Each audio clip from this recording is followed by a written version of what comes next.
এই বাচ্চাটা 10 মাসে হামে মারা গেছে। 9 মাস বয়স থেকে হামের টিকা দেওয়া হয়। বাচ্চাটার 9 মাস বয়স হয়েছে তারেক রহমান ক্ষমতা নেওয়ার পরে। বাচ্চাটার হামে মৃত্যু হইল কেন? সে জবাব কি প্রফেসর ইউনূস দেবে? ইউনিসেফ পর্যন্ত বলছে যে 34% হামে আক্রান্তরা 9 মাসের নিচে। যারা ভ্যাকসিন পাওয়ারই যোগ্য না তাদের হইতেছে হাম। বাংলার লুথার কিং এর স্বাস্থ্যমন্ত্রী মিডিয়ায় কইছে গত 8 বছরে হামের টিকাই দেওয়া হয় না। হাসিনা প্রচুর মিছা কথা কইতো, এই ভালসুন সব রেকর্ড ছাড়ে গেছে, এখনো আছে অন রেকর্ড। অনেক বেড়েছে মিজেলসটা। 8 বছর আগে মিজেলসের ভ্যাকসিন দেওয়া হয়েছে, এরপর আর ভ্যাকসিন কোনো গভর্নমেন্ট দেয় নাই। কোন স্যাদবাদ আছে এত বড় মিছা কথা কইল? উই হেলথ বুঝে 8 বছর একটা দেশে হামের টিকা দেওয়া হইতেছে না, সারা দুনিয়া চুপ করে বসে থাকবে? ইউনিসেফ কিছু কইছে? কয় নাই। আমার কথা শোনার দরকার নাই, ফ্যাক্ট চেকাররাই বলছে এটা মিছা কথা। এমনকি বাংলার লুথার কিং নিজে বলছে হাসিনার ফ্যাসিস্ট শাসন আমল এবং প্রফেসর মোহাম্মদ ইউনূসের নেতৃত্বাধীন অন্তর্বর্তী সরকার 2 সরকারের আমলে কয়েক বছর ধরে শিশুদের হামের টিকা আমদানি করা হয়নি। ডাহা মিছা কথা। ভ্যাকসিন তো কিনে দেয় বাংলাদেশকে ইউনিসেফ। ইউনিসেফ প্রতিবাদ করেছে, করে নাই। বাংলার লুথার কিং এর চাকর বাকরেরা চিল্লাচিল্লি করেছে ইউনূস সরকার ভ্যাকসিন আনে নাই, ভ্যাকসিন আনে নাই। তারেক রহমান কইছে হুক্কা হুয়া, এখন তো ক্যা হুয়া করাইলেন। এটা 11 মে পত্রিকা কইতেছে সাফিসিয়েন্ট ভ্যাকসিন স্টক আছে, আগামী 1 বছরের জন্য স্টক আছে। এখন কইতেছে টিকার সংকট না, অব্যবস্থাপনার জন্য বাড়িছে আহমেদ প্রাদুর্ভাব। জিঙ্কা স্বাস্থ্যমন্ত্রী, সিঙ্কা তার পিএম, উল্কাই তার কর্মীরা যখন যা পাইতেছে সেটাই কইতেছে। শুধু শিশুদের তো না, বড়দের হাম হইতেছে। এরিট্রেশিয়ার দেখান বড়দের যে হাম হইতেছে, দেখেছেন তো? প্রফেসর ইউনূস কি টাইম মেশিনে চাইবে ভ্যাকসিন আনা বাধা দিছে ওই টাইমে যে এখন বড়দের হাম হইতেছে? আবার তারেক রহমানের উপদেষ্টা কইছে অন্তর্বর্তী সরকারের গাফিলতি ছিল কিনা তার তদন্তের চেষ্টা হচ্ছে। দেখেছে? বিশাল বুদ্ধিজীবী। তদন্ত হচ্ছে, অথবা তদন্ত করার কথা চিন্তা ভাবনা হইতেছে, এটা বললে কিছু একটা হইতো, কিন্তু তদন্তের চেষ্টা হইতেছে। এটা কি নতুন নতুন শব্দ, নতুন বাক্য আবিষ্কার করিচ্ছে? ওই মানে কি নতুন নতুন আপনারা বুঝলে আবার একটু বুঝেন তো, যাতে চাল চালে বুঝে যাইতে পারি। বিএনপি সরকারকে কি ভালো স্ট্র্যাটেজিক অ্যাডভাইস দেয় উই, সেটা উই জানে, বাংলার লুথার কিং জানে, আর সৃষ্টিকর্তা জানে, আর কেউ জানে না। যাই হোক, প্রফেসর ইউনূস ভ্যাকসিন আনে নাই, এটা চাউল হয়ে গেছে। দুমায় গালাইতেছে সব প্রফেসর ইউনূসে। আর প্রফেসর ইউনূস 2 জনকে দিছিল স্বাস্থ্য মন্ত্রণালয়ের দায়িত্ব, একজন উপদেষ্টা আর একজন হইতেছে বিশেষ সহকারী।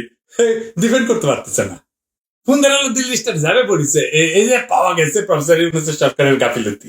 ইন্ডিয়ান মিডিয়া কইতেছে ইউনিসেফের ভুল পলিসিতে শিশু মারা গেছে।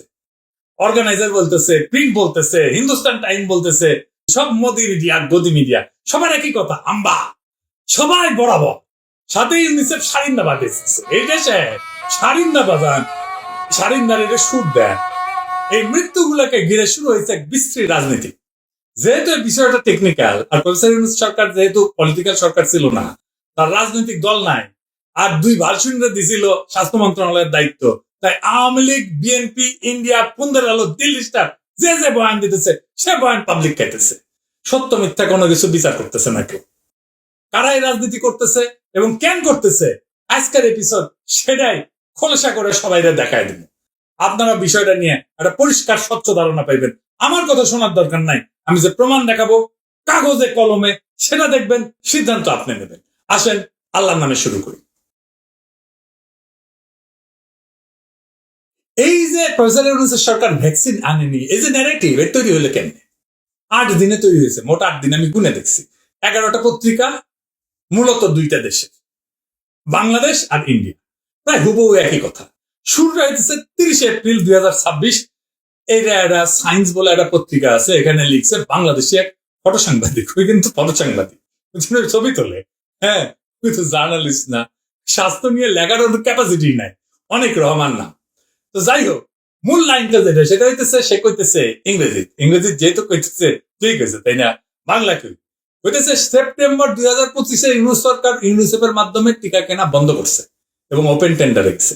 এই জিনিসটা মাথায় রেখেন, এখানে আমরা ফিরে আসবো। সত্যি সত্যি প্রফেসর ইউনূস সেপ্টেম্বরে বন্ধ করেছিল কিনা টিকা কেনা ইউনিসেফ। এই একটা বাক্য থেকে পুরা ঝড়। এই অনেক রহমানকে সেটা আমরা পরে দেখবো, একেবারে গোষ্ঠী সুদ্ধা দেখবো, পুরো সিলসিলা দেখবো, মজা আছে, সব ডট মিলে যাবে আর কি, বরাবর হয়ে যাবে। পরের দিন 1 মে, একদিন পরে ভারতের দে প্রিন্ট এ লিখেছে ইংরেজি, ইংরেজি যেহেতু লিখেছে ঠিকই লিখেছে তাই না, বাংলায় কই 250-র বেশি মানুষ, বেশিরভাগই শিশু মারা গেছে, কারণ ইউনিট সরকার টিকা ক্রয়ের নিয়ম পরিবর্তন করছে। তো প্রিন্টারটা সূক্ষ্ম সংযোজন করছে যেটা ওই সায়েন্সে নাই। সেটা হইতেছে যে এই প্রাদুর্ভাব ভারতের জন্য বিপদ। যশোর চাঁপাইনবাবগঞ্জ দিয়ে ব্যস্ত সীমান্ত পারাপার হয়, সীমান্ত পার হয়ে ভাইরাস ঢোকার ঝুঁকি বেড়েছে। 2 মে, তার একদিন পরে 3টা বাংলাদেশি পত্রিকা, আগে ইন্ডিয়া করেছে, আগে হাল যেদিকে গেছে পিসা হাল এখন সেদিক দেওয়া যাবে। 3টা পত্রিকা, বিজনেস স্ট্যান্ডার্ড, দিল্লি স্টার আর বিডি নিউজ 24, 3টেই বরাবর দিল্লির বরাবর আর কি, বুঝি যাও। 3টাই সায়েন্সের কথা হুবহু রিপিট করেছে। কেউ ইপিআই অফিসে যায়নি, কেউ স্বাধীন তদন্ত করেনি, কেউ একটু ইউনিসেফের সাথে কথা বলেনি, কেউ কাগজপত্র দেখেনি। একই দিনে সোশ্যাল নিউজ এক্সওয়াইজেড ভারত থেকে একই কথা। 3রা মে, ভারতের আরএসএস অ্যাফিলিয়েটেড অর্গানাইজার একটা পত্রিকা আছে, 2টা প্রতিবেদন, সায়েন্সে যেটা নাই সেটা আবার অর্গানাইজার যোগ করেছে। শুনেন আমি পড়িচ্ছি কি কয়। আমের প্রাদুর্ভাব হইল ইউনিট সরকারের ব্যর্থ নীতি, স্বার্থপর কাজ আর অমানবিক কার্যক্রমের সর্বশেষ নৃশংসতা, যার মধ্যে রয়েছে সংখ্যালঘু হিন্দু সম্প্রদায়ের উপরে তীব্র সহিংসতা ও হত্যা। কার মধ্যে কি পান্তাভাতে কি, কার মধ্যে হিন্দু, আমের মধ্যে হিন্দু নির্যাতন ঢুকেছে, বুঝতে পারছেন তো কই থেকে কই যাইতেছে।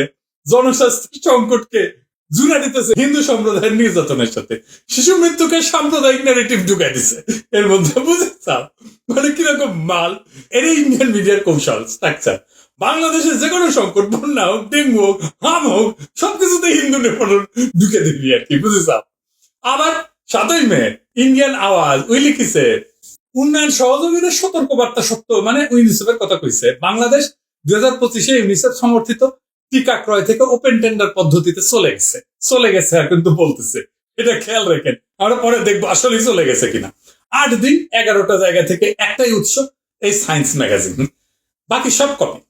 এটা কয় ন্যারেটিভ লন্ডারিং, বুঝি যাও, মানে একই উৎস থেকে সংবাদ তৈরি করা, দেশে দেশে চালান করে বিশ্বাসযোগ্যতা তৈরি করা।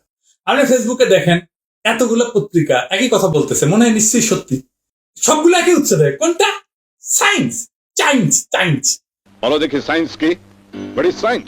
স্যার, এই যে মাথার উপরে ফ্যান ঘুরছে, এটাই সায়েন্স। আপনি চোখে কম দেখার পরেও পাওয়ার গ্লাসের মাধ্যমে সঠিক দেখছেন, এটাই সায়েন্স। মোবাইলে যে কথা বলি, এটাই সায়েন্স।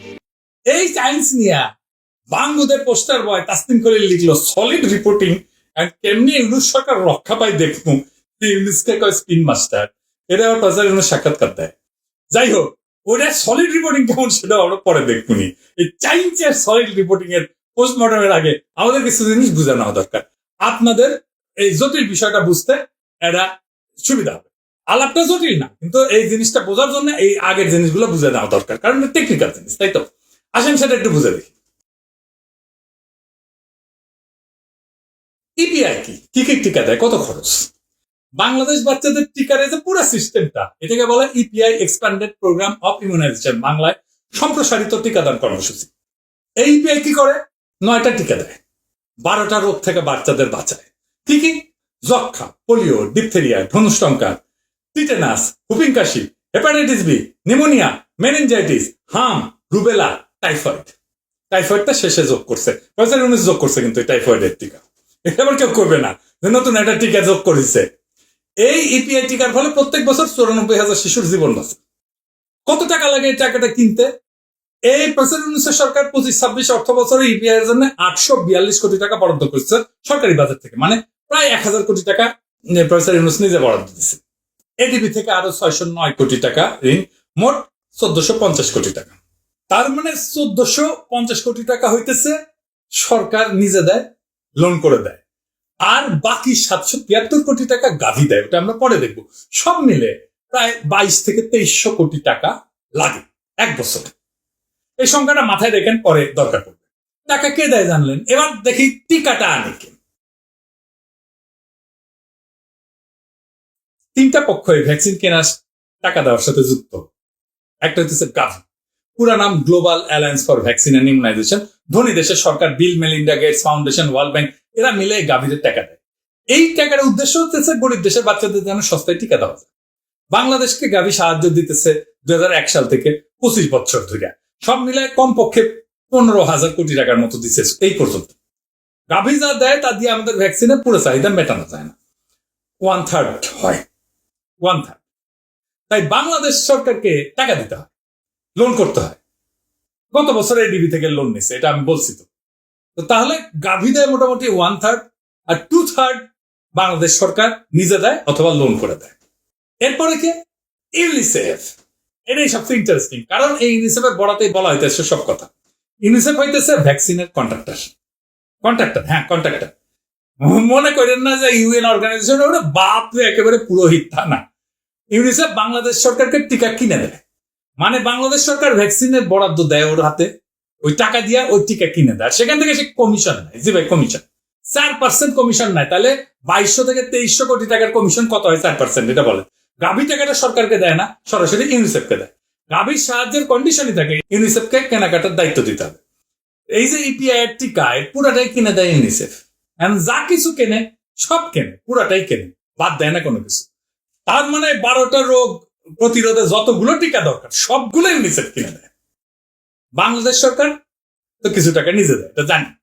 এখন গাভীর সাপোর্টের একটা ব্যাপার আছে, সেটা হইতেছে গাভী 2029 সালে এটা সাহায্য শেষ হয়ে যাবে। এটা কিন্তু ফ্রি, ঋণ না, এটা দান, ডোনেশন। 2029-এর পর থেকে পুরো ভ্যাকসিনেশন প্রোগ্রামের টিকিট টাকাটা সরকারকে নিজেই দিতে হবে, মানে প্রায় 800 কোটি টাকা আরো নিজের পকেট থেকে দিতে হবে। কারণ গাভীর ভুল হইতেছে, কোন দেশ যথেষ্ট ধনী হয়ে গেলে সাহায্য দেবে না। বাংলাদেশ তো হাসিনার মিডিল ইনকাম দেশ হয়ে গেছে, তাই না?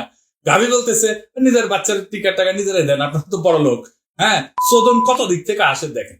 2029-এ গাভী চলে যাবে, তারা আমাদের টাকা টুকা দেবে না। এই ডেডলাইনটা মাথায় রেখেন, এই জায়গাটা আমাদের দরকার পড়বে। এবার আসেন টিকা কেনার প্যাচ কোথায় লাগিয়েছিল। বাংলাদেশের সরকারি কেনাকাটা নিয়ে ওয়ার্ল্ড ব্যাংকের অনেকদিন থেকে আপত্তি ছিল। এখানে মূল দুর্নীতিটা হয়, তারা এইটা সংস্কারের লক্ষ্যে একটা রিপোর্ট তৈরি করে 2001 সালে। তারা দেখায় যে কেনাকাটা প্রচুর দুর্নীতি হয়। খালেদা জিয়া তখন সরকারে, ওনারা বুঝায় যে আপনি একটা সরকারি কেনাকাটার একটা আইন বানান, ল বানান।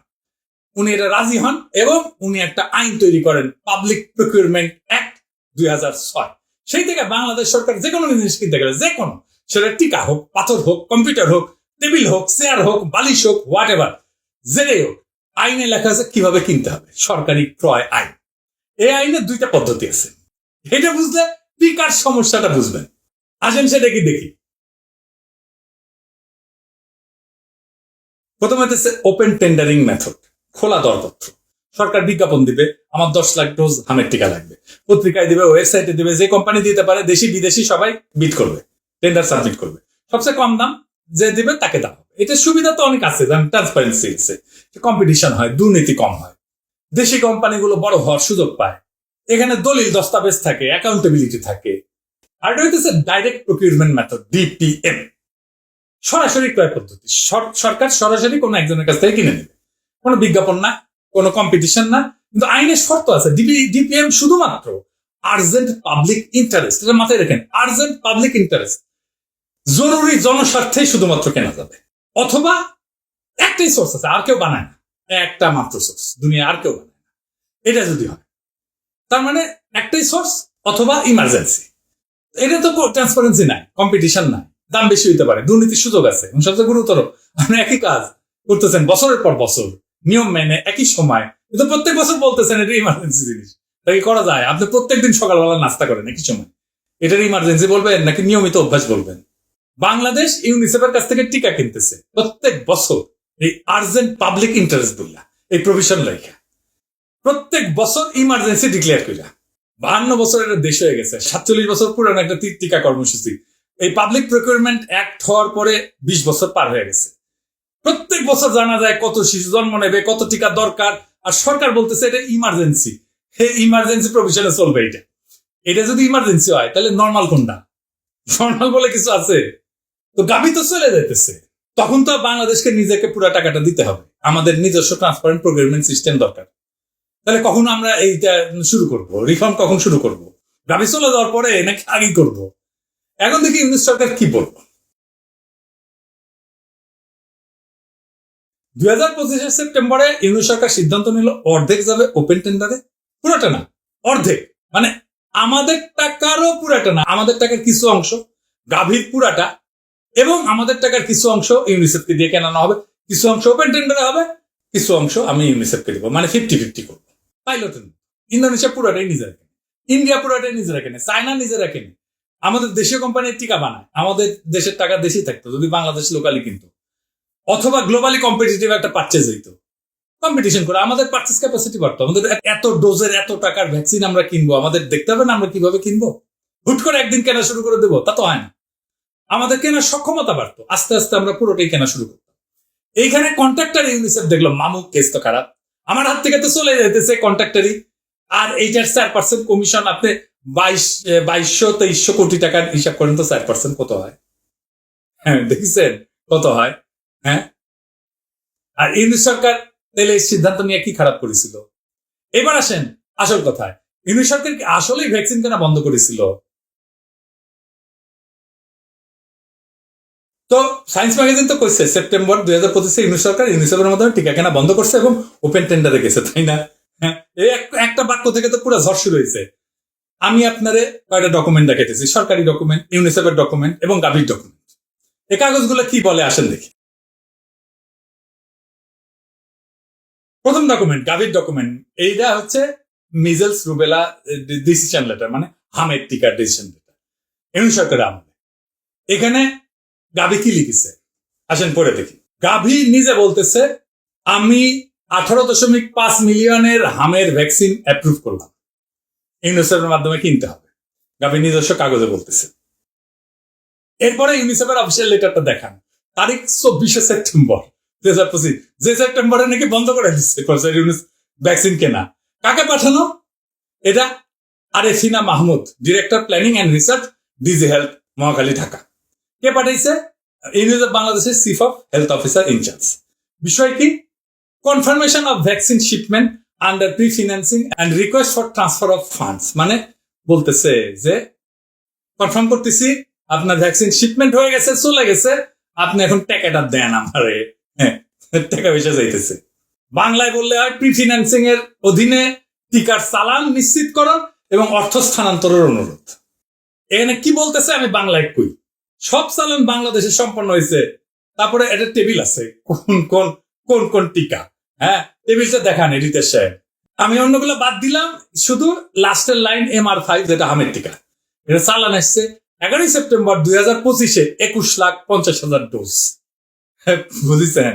11 সেপ্টেম্বর 2025 21,50,000 ডোজ হামের ভ্যাকসিন বাংলাদেশে আসছে ইউনিসেফের মাধ্যমে। ইউনিসেফ কিনে দিছে, ইউনিসেফ নিজে কনফার্মেশন লেটার দিচ্ছে। আর সায়েন্স ম্যাগাজিন কইতেছে সেপ্টেম্বরে ইউনিট সরকার ভ্যাকসিন কেনা বন্ধ করে দিচ্ছে ইউনিসেফের মাধ্যমে।